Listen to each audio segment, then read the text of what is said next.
Oi pessoal, eu sou a Paola e esse é mais um vídeo do canal Os Livros Livram. E hoje eu vim contar pra vocês quais foram as minhas leituras do mês de fevereiro. Antes da gente começar, por que você já não se inscreve nesse canal, deixa o seu curtir, compartilha esse vídeo com seus amigos, conta pra todo mundo que esse canal existe. Eu preciso muito da ajuda de vocês pra esse canal sempre chegar a mais pessoas.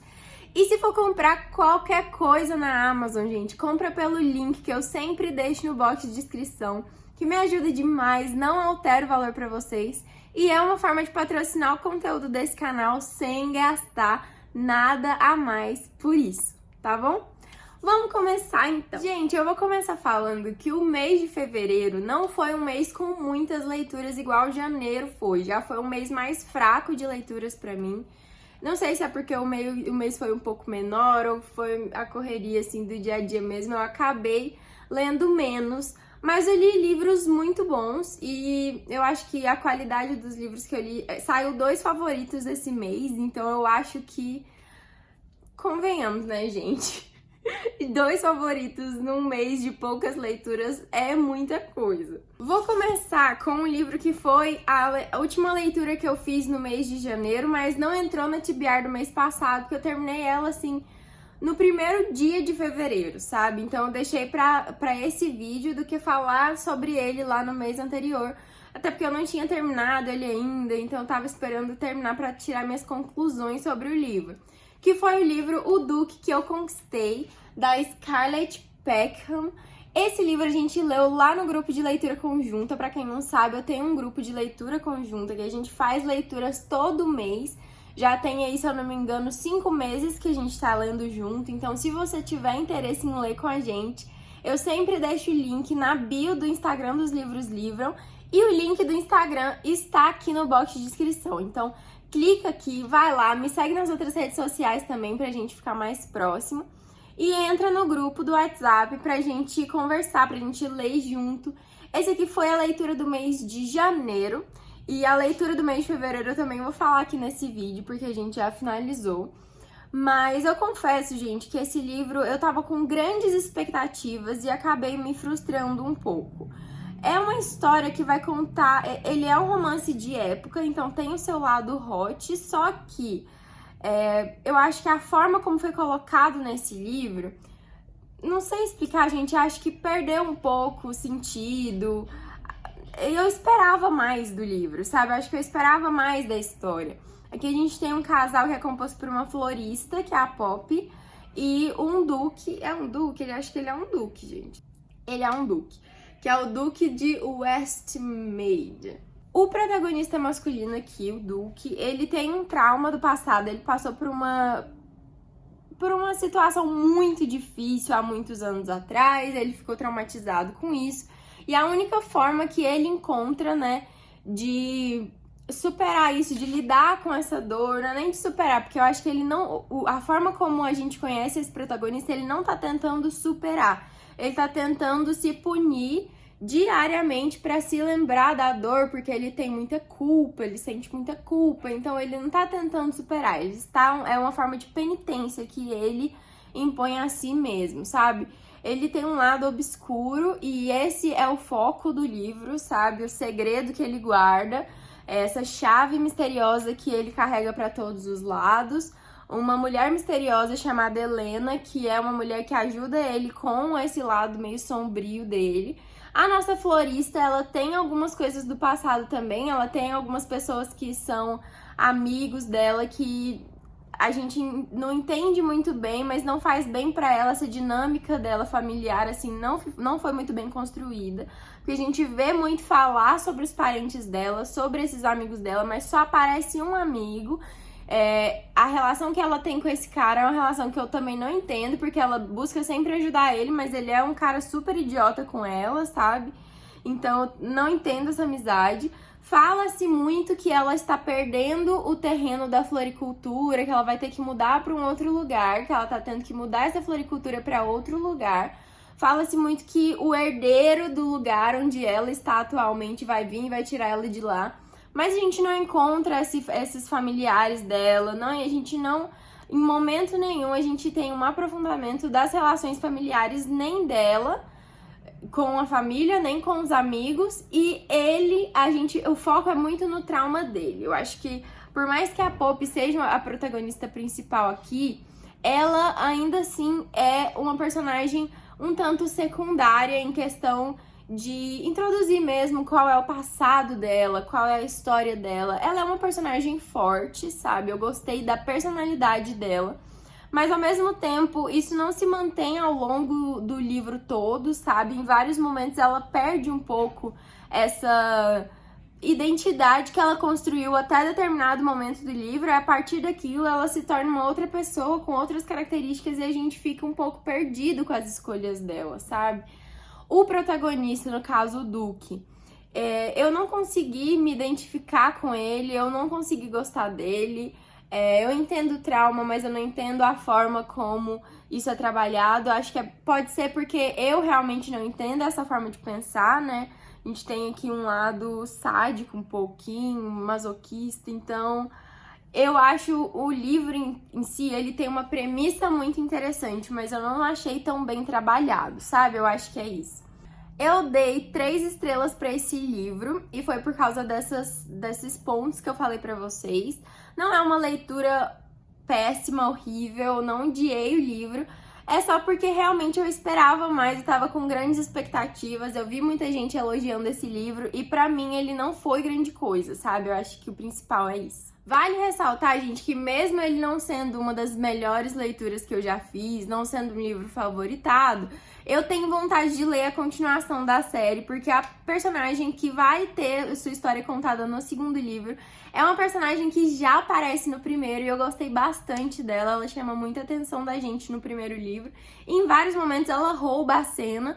Então, eu tô bem ansiosa pra ler o segundo livro dessa série, que eu acho que vai ser melhor, que vai ser mais meu estilo de livro. Depois, gente, eu li A Rainha do Nada, entendeu? Por quê? Porque eu já falei desse livro 1 milhão de vezes nesse canal, eu estava panfletando essa série sempre que eu tenho a oportunidade.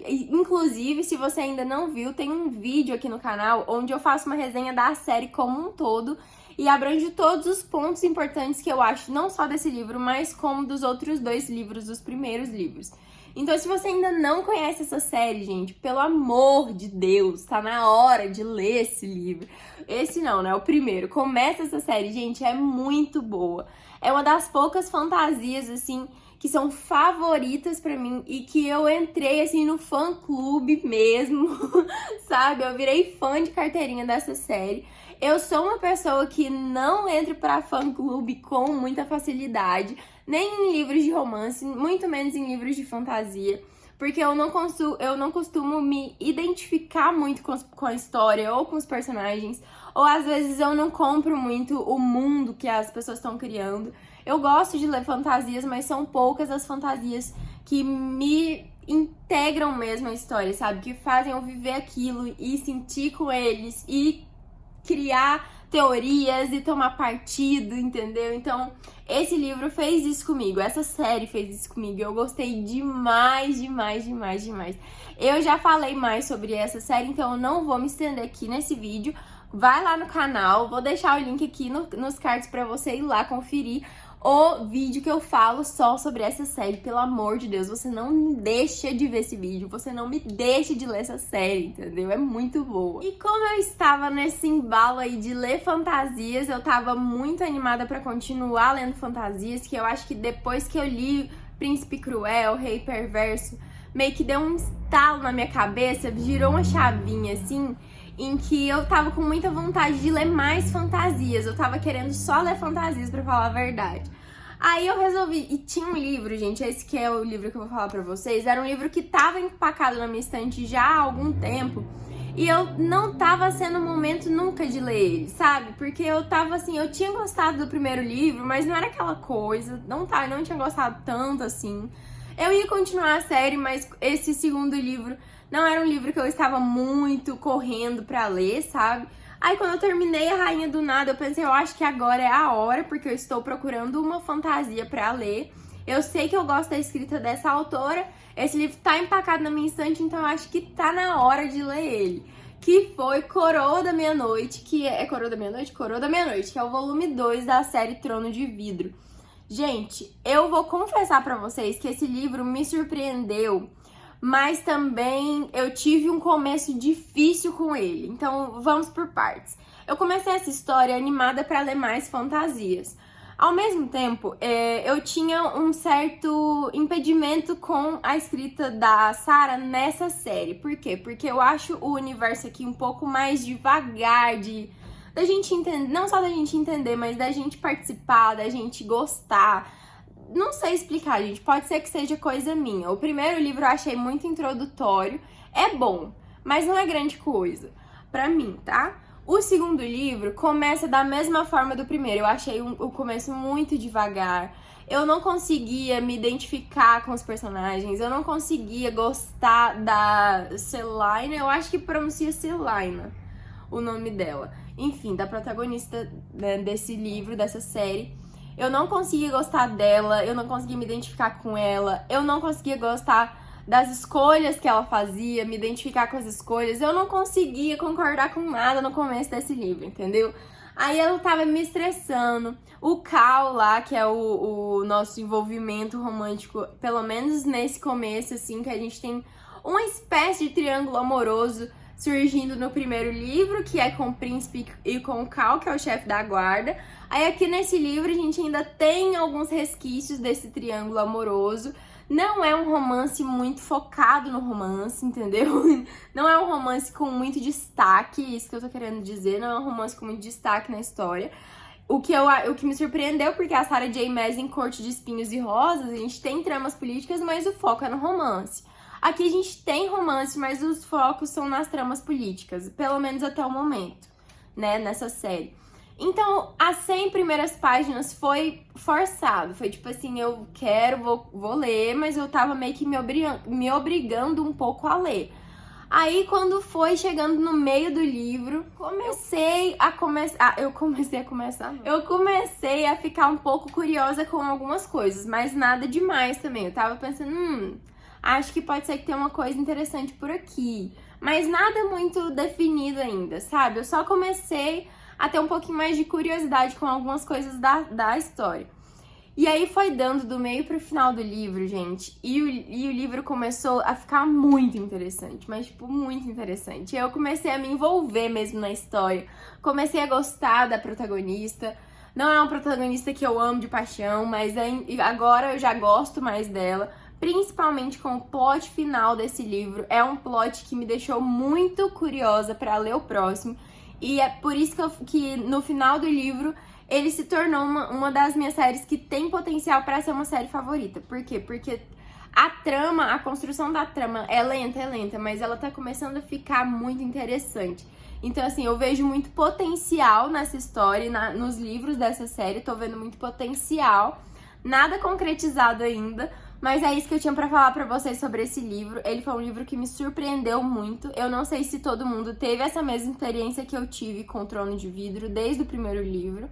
É uma leitura que tava sendo muito difícil pra eu fazer, mas pra mim, gente, valeu a pena me esforçar um pouco aqui até a metade desse livro. Ler o primeiro livro também foi um pouquinho difícil, mas valeu a pena porque o plot final desse livro é um plot que cria um monte de possibilidades pra essa história. Então eu tô bem ansiosa pra ler os próximos livros. E agora sim eu posso dizer que eu gosto de Trono de Vidro, porque eu estou mais envolvida com essa história.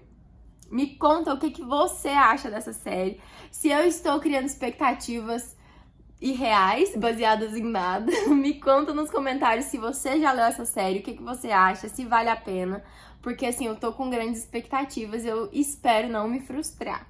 Por último, mas não menos importante, o livro que foi a nossa leitura conjunta de fevereiro, que é Uma Proposta e Nada Mais, da Mary Bellogue, que é a mesma autora da série dos Bedouins, lá de Ligeiramente Casados, né, que é o primeiro livro dessa outra série.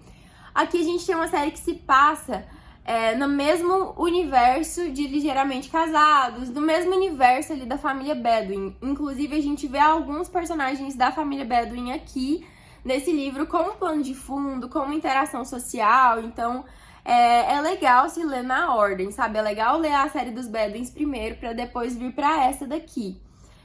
Mas não é nada que interfira muito na história, tá, gente? A gente não tem grandes spoilers de outros livros, da outra série, não acontece nada disso.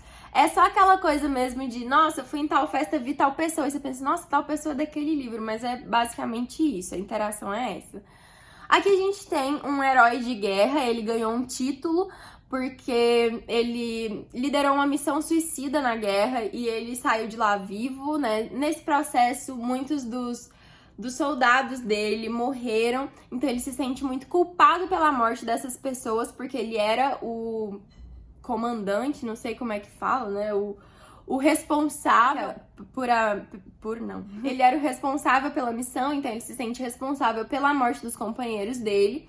E aí a gente vê esse homem inserido num grupo de pessoas que têm traumas ou que passaram por algumas coisas difíceis na vida, que viveram situações difíceis, então eles se reúnem e eles se chamam, né, se proclamam de o Clube dos Sobreviventes. Então a gente tem aí vários homens e uma mulher, cada um deles, gente, tem alguma coisa no passado que foi difícil de superar e que esses amigos dos clubes dos sobreviventes foram se ajudando mutuamente. Nesse caso, né, nesse primeiro livro, a gente conhece o Hugo, que é esse herói de guerra. Então, o trauma dele é essa relação que ele tem nessa missão suicida, que ele não gosta de falar muito, porque apesar dele ser e a sociedade inteira elogia ele pelos feitos na guerra, ele não se sente um herói, porque muita gente morreu aos comandos dele, entendeu? Então muita gente seguiu ele e foi direto pra morte. Eu acho que na cabeça dele ele sente mais culpa do que orgulho por ter vencido a missão. Então a gente vê isso como foco da história, sabe? Esse trauma dele e os outros traumas acontecendo no Clube dos Sobreviventes. E esse é o enredo que vai permear toda essa série, que é a série do Clube dos Sobreviventes. Então, cada um dos livros vai contar a história de um desses componentes do grupo. A nossa protagonista feminina, que é a Gwen, ela também tem suas relações difíceis do passado. Ela é uma viúva e ela tem ela machucou o tornozelo há alguns anos atrás, então ela manca um pouco. E ela tem um trauma que, no caso, está relacionado ao último casamento dela. O marido dela morreu. Não fica muito claro, gente, se foi suicídio, se foi acidental. Não fica muito claro, mas ele morreu e ela viu isso acontecendo. Ela perdeu o bebê também. O marido dela era um pouco bipolar. Eu acho que ele tinha um transtorno. Não fica claro qual era o transtorno que ele tinha no livro, porque ela mesma não sabia qual era esse transtorno. Ela só falava que em alguns momentos ele estava bem, era muito bom ser esposa dele, e o casamento era as mil maravilhas. E no momento seguinte ele virava aí um humor sombrio, onde ele ficava uma pessoa difícil de conviver, difícil de lidar. Eu particularmente acho que era uma espécie de bipolaridade, mas não posso julgar porque isso não foi dito no livro, tá? E ele, né, num desses humores sombrios, ele meio que forçava ela a fazer algumas coisas que ela não estava muito afim. E ela, com 6 meses de gravidez, foi acompanhar ele numa cavalgada, sofreu um acidente e perdeu o bebê. Então ela tem alguns traumas aí passados em que ela é uma viúva que não pretende voltar a se casar, porque o último casamento dela foi difícil. Ela amava o marido, apesar dessas coisas que ela viveu, assim, ela amava o marido. Só que ela ela não acha que quer viver um casamento de novo. Então, quando eles se encontram, meio que por acaso, assim, numa enseada na praia, ela se machuca, torce esse tornozelo, que já era um tornozelo machucado. Aí o Hugo tá por lá, ele ajuda ela, leva ela pra casa onde o Clube dos Sobreviventes estão se reunindo. E aí ela conhece o clube, e é assim que ela se envolve com o Hugo. Então a gente tem aí 2 protagonistas muito machucados. Os pontos que eu queria falar desse livro são poucos pontos, todos eles são pontos positivos, e só tem uma coisa nesse livro que foi o que fez ele não ser um livro favorito pra mim. Eu gosto da escrita da autora, eu gosto da construção dos personagens, eu gosto da pitada de drama, eu gosto que o livro não foca em cenas hot, tem uma outra, mas não é o foco da história. eu gosto nessa construção de um passado e como as coisas que acontecem com a gente ao longo da nossa vida vai mudando a gente como pessoa e como a gente é uma pessoa completamente diferente do que a gente era 10 anos atrás, mesmo sem grandes complicações na vida, a cabeça da gente vai mudando de uma forma imperceptível. Só que quando você percebe, você já não é mais o que você era há 5 minutos atrás, entendeu?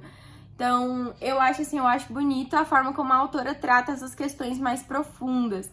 O que faltou, gente, sabe aquele quase?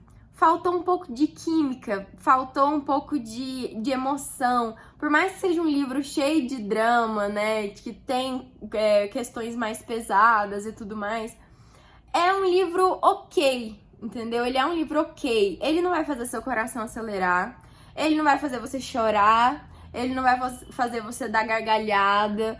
Ele é um livro ok, ele é um livro sem grandes emoções, ele é um livro mais em linha reta, mais parado, é isso, sabe? Então, não é um livro ruim, não é uma leitura ruim, eu gostei da leitura, eu aproveitei a leitura, inclusive saí com várias marcaçõezinhas, frases bonitas e tocantes e pra fazer a gente pensar. Só que é um livro que não me provocou grandes emoções, e eu acho que foi isso que eu fiquei esperando acontecer e não aconteceu. Eu acho que foi isso. Mas eu recomendo sim essa história, não é uma história ruim, eu gostei da leitura, eu provavelmente vou continuar a série, mas eu confesso que eu esperava sentir mais com ele, e aí não aconteceu.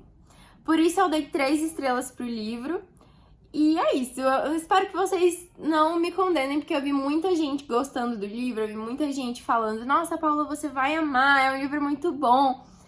Eu concordo, gente, é um livro muito bom, ele é um livro muito bem construído, mas eu acho que pra mim ele não é, assim, insubstituível, sabe? Ele é um livro ok, é isso. Mas vale a pena ler esse livro, tá? Por último, na verdade aquele foi o último livro que eu terminei, mas aqui no finalzinho desse livro eu queria comentar com vocês uma coisinha bem rápida. Eu estou bem no finalzinho de O Segredo do Meu Marido, da Liane Moriarty. Então eu não vou falar sobre ele aqui, é um livro que eu já tô lendo há algum tempinho e a leitura tá um pouco devagar, mas não é o livro em si, é porque eu tô tendo pouco tempo pra ler esse livro, sabe? Então foi por isso que eu não consegui finalizar ele pra falar nesse vídeo. Provavelmente ele vai aparecer e as minhas considerações sobre ele vai aparecer nas leituras do mês de março, que eu vou terminar ele ainda hoje ou amanhã. Mas eu não vou falar sobre ele aqui agora, mesmo faltando pouco. A gente sabe que poucas páginas de um livro pode mudar completamente a nossa percepção sobre ele. Então eu vou esperar eu terminar a leitura pra falar sobre ele pra vocês, tá bom? Eu espero que vocês tenham gostado desse vídeo. Se você ainda não deu curtir nesse vídeo, gente, tá muito mais que na hora de dar, porque já tá no finalzinho do vídeo, entendeu? São os últimos minutos pra você fazer isso. Fica aí no canal, se inscreve, tem vídeo 3 semanas Tem vídeo 3 semanas, não. Tem vídeo 3 vezes por semana, segunda, quarta e sexta, 5h30 da tarde. Assina o sininho de notificação, porque aí o YouTube notifica de vocês sempre que tiver conteúdo novo aqui. Me segue nas outras redes sociais pra gente ficar mais próximo. Um beijo e até o próximo vídeo.